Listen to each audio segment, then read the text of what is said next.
Hey everyone, this is Attorney Tim Anderson. Hope everyone is doing well. I wanted to pop on here. I'm sorry that we did not publish this last video correctly,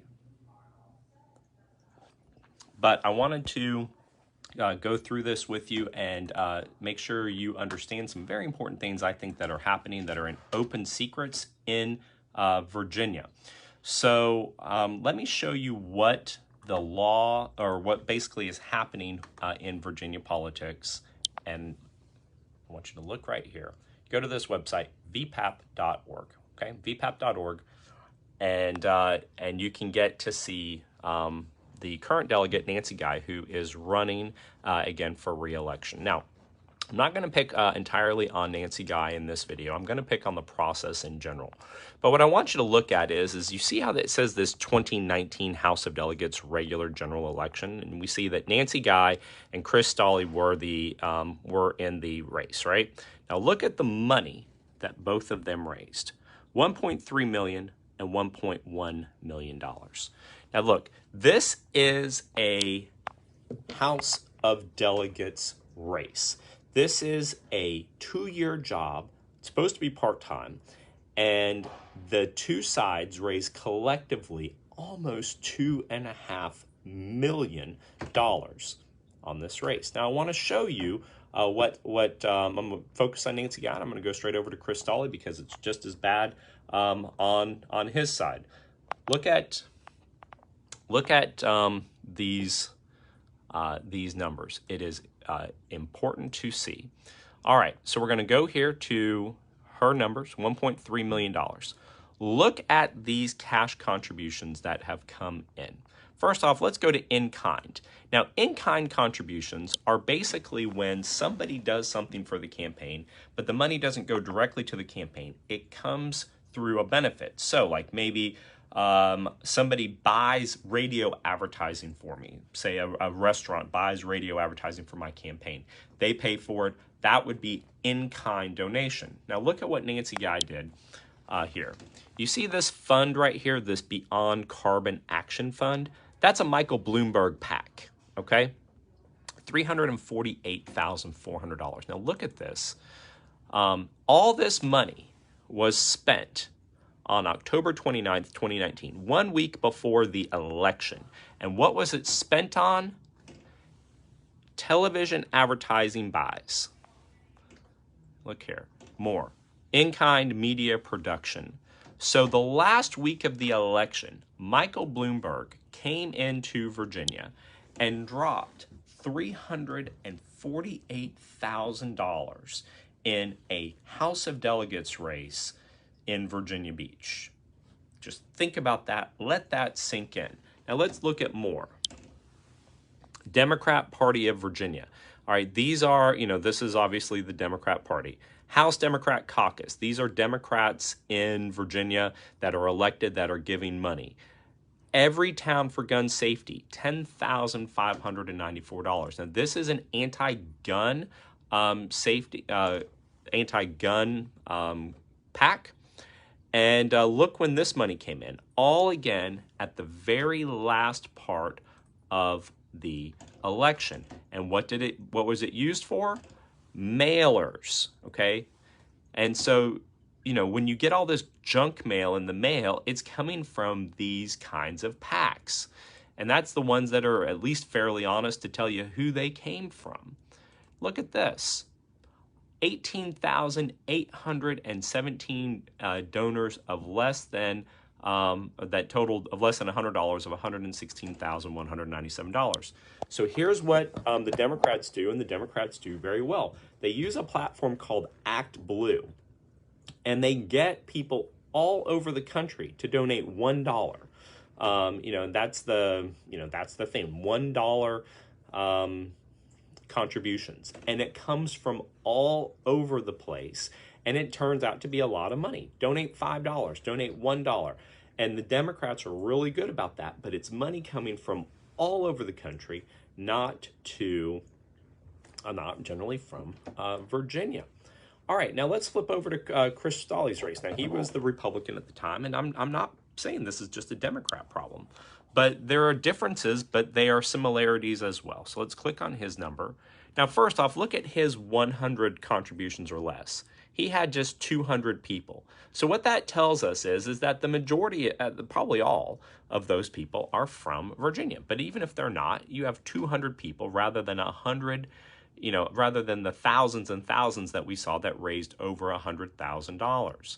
Now, the disgusting part of Chris's report comes right here. Look at these cash contributions. Now, remember when I talked about Michael Bloomberg donating $350,000? Well, the Republican State Leadership Committee came in and they donated cash as well, 100,000, 50,000.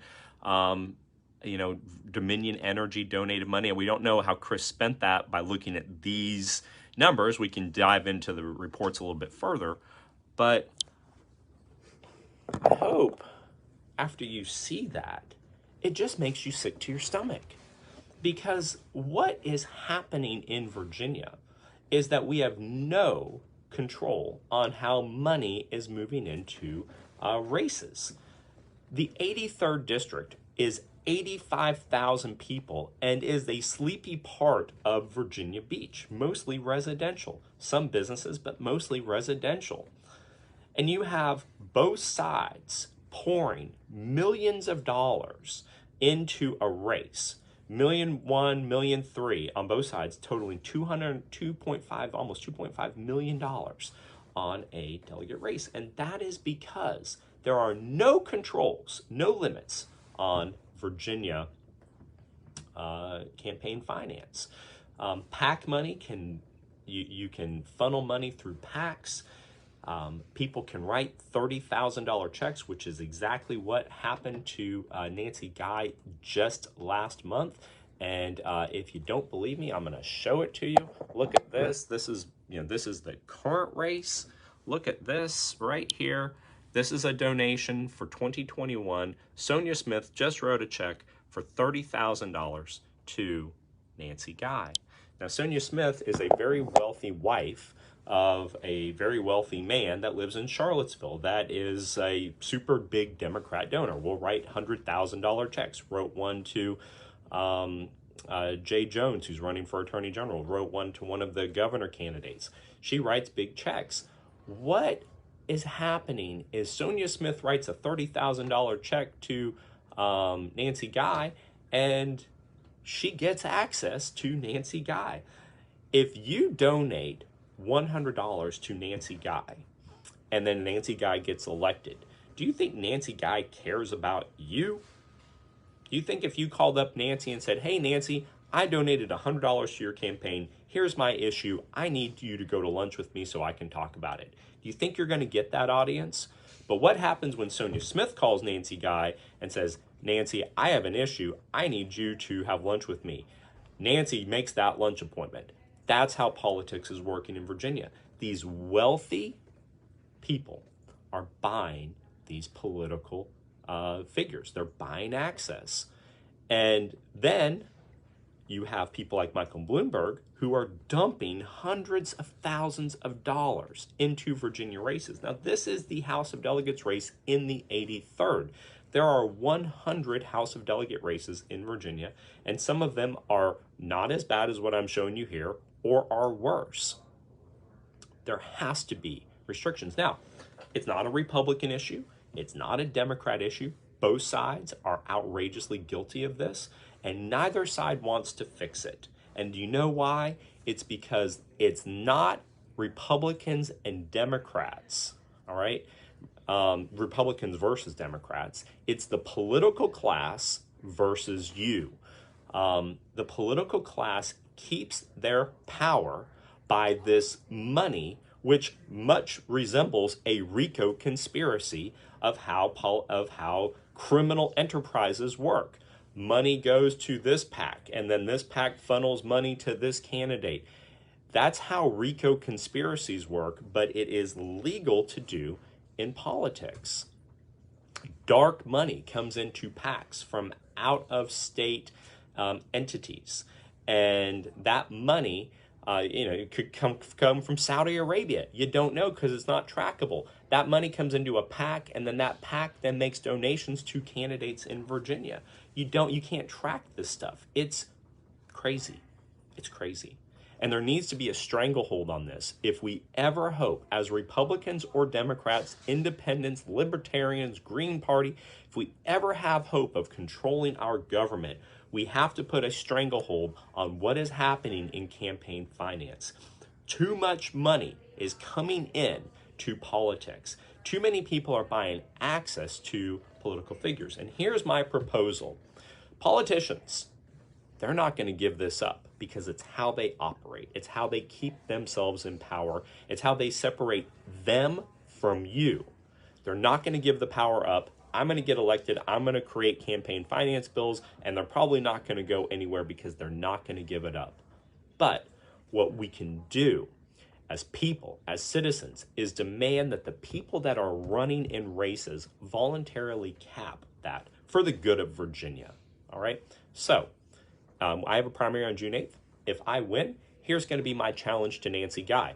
We cap it, $250,000, whatever, maybe even less. I don't know. But whatever that number is, we cap it. We agree voluntarily not to spend any more, and we agree voluntarily not to take in-kind donations. Now, if I win this primary on June 8th, I'm going to make that offer to Nancy Guy.